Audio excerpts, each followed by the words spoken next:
So this is the default page for our medical cost dashboard, and it's the executive overview. What you see here is the strategic objectives, which are customizable with the KPIs and also customizable thresholds. We're showing performance tiles so that an executive can quickly identify what measures, what KPIs need his or her attention on. So in this example for medical costs, you'll notice that paid PMPM and readmit percentages are red, so that's where we'd want to focus our attention. Each one of the performance tiles you can drill into to get more information to understand what's driving those costs or what's driving those metrics to be red or yellow. So if I click on the paid PMPM, I'm going to go to a detailed dashboard tab, and you can see I have the first table is PMPM year over year by place of service. So I can quickly identify that for my place of service, inpatient is driving my total PMPM cost. It's had a pretty decent increase from the prior year from 405 to 780. If I wanted to dive in deeper and understand exactly what's driving those costs, I can click into inpatient, and now I'm going to see a series of reports for inpatient.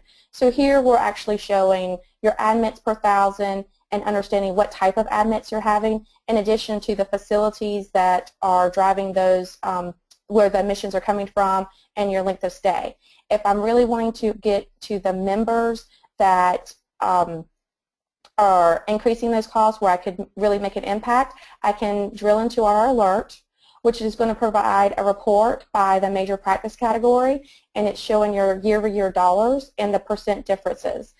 This is going to tell me now for the major practice categories which members may not be in a case management program. So when I drill into the information, I'm going to be able to see actually members that are not case managed that I could now put into a management program. So here you see the member ID, the member name, which in this case is part of our PHI masking strategy. Since I'm not in a PHI role, you're going to see a masked name. If I was in a role that allowed me to see PHI information, you'd actually see a name there. But now I can see the gender, the number of claims, and the total paid amount, and I could easily give this over to our case management area and have research done to understand if this person really should be in a program. When I go back to my inpatient dashboard, I can stay here and continue to do analysis either through interacting through my dashboard prompts or other drills, or I can actually go back to my overview and look at some more information. So the next table is our high-cost members. Here we've got a paid grouping, and we're breaking up our members into the paid claims grouping by year. And so you can see I have down at the bottom in our conditional formatting, here are our most expensive members. And these are also clickable so that I can go into the member detail. If I click on the number 3, I'm going to get 2 options here. So in the last example, we had one drill path, and now we're presenting 2 different ones.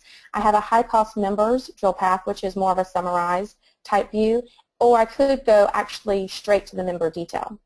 So first I'll go to the summary information, and what you're going to see is a chart up at the top that presents those members by diagnosis and their total plan paid amount. The functionality is that it works very similar to Excel, so I can expand and collapse. And as part of our standard diagnosis dimension, there's a hierarchy available, so you can look at diagnosis from a very summarized type of information all the way down to what the diagnosis description would be for the ICD-9 or ICD-10 code. In the bottom, you're going to notice that for these three high-cost members, I'm showing inpatient, outpatient versus surgery. So the bulk of my costs are actually coming from our surgical related. You'll see, and it's 2 members making up $900,000 of the cost. And then to the right, we can also examine the same type of information by age. So again, it's 19 and under versus 45 to 54. Going back to my dashboard, my other area of concern was readmissions. So if I go to our readmission page, you're going to notice we have our performance tiles, and we're identifying our admits per 1,000 and readmits per 1,000. So you can see 3 of the 50 are actually related to readmits, and our overall readmit percent is 5.1.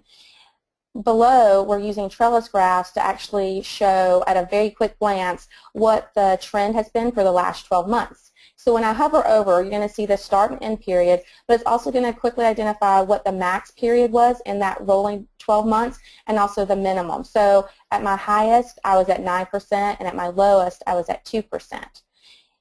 At the top, we've introduced some what-if analysis. So we all understand that if I'm able to reduce my readmits, there's definitely potential for cost savings. So our reports right now look at what if we reduced our readmits by 1%.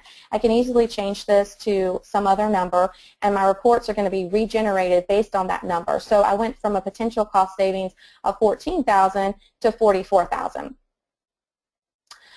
Here, I can also look at my readmits by diagnosis codes. This particular table is an example of us combining or integrating our Simple 10 product, which will allow you to do trending for diagnosis codes once ICD-10 is implemented. So I'm able to go backwards to ICD-9 or look at all my claims based on ICD-10 by just toggling back and forth.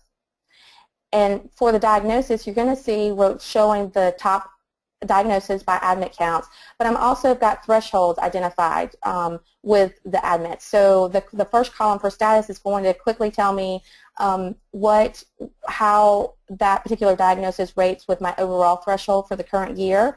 And then we also have a trend icon, and this is going to identify whether or not there's improvement year over year. So in this example, if we look at anemia, it's still not meeting the current threshold for this year, but when you compare to the prior year, there is a slight improvement. We offer the same type of reporting, but by provider. So I can look at the providers who have the most admits and the most readmit counts.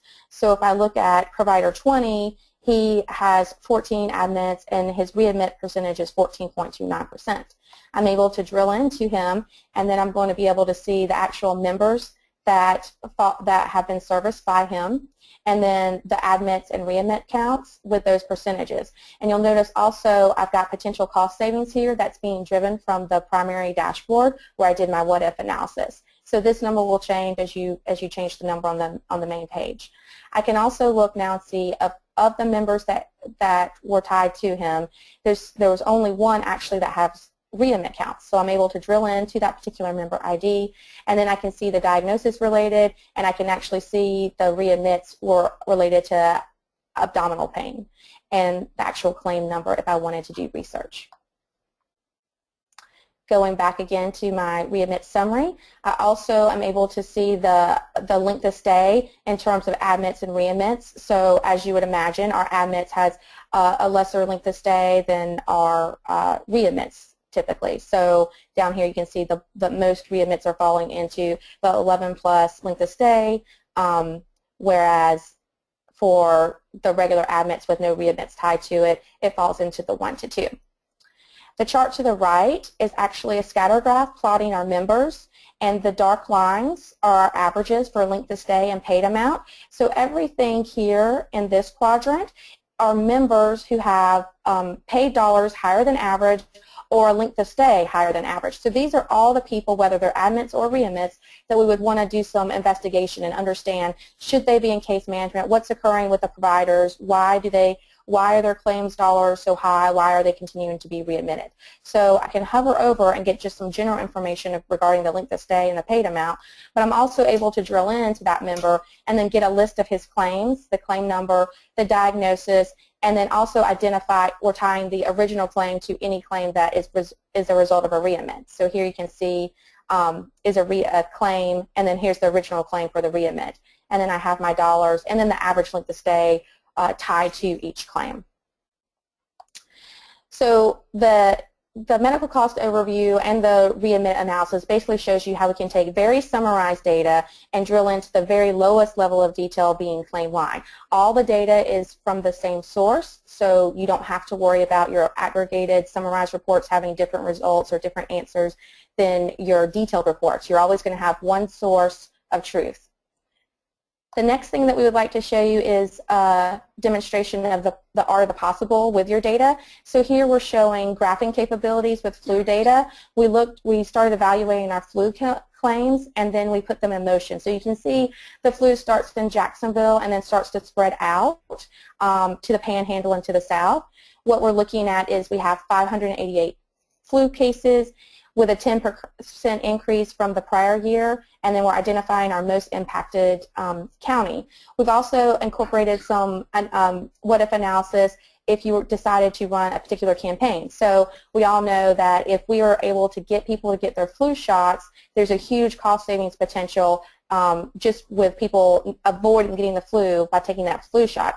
So if I run a campaign and if only 50% of people get a flu shot and we prevent them from getting the flu, then I'm going to show in this example, based off the 588 cases, a cost savings of $12,000. So you can see there's a lot of potential, and you can to forecast what you might be able to save by implementing a successful campaign.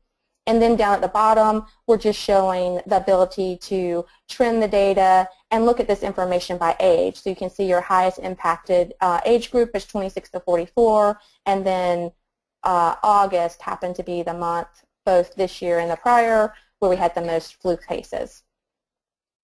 That concludes our demo. Thank you for joining us.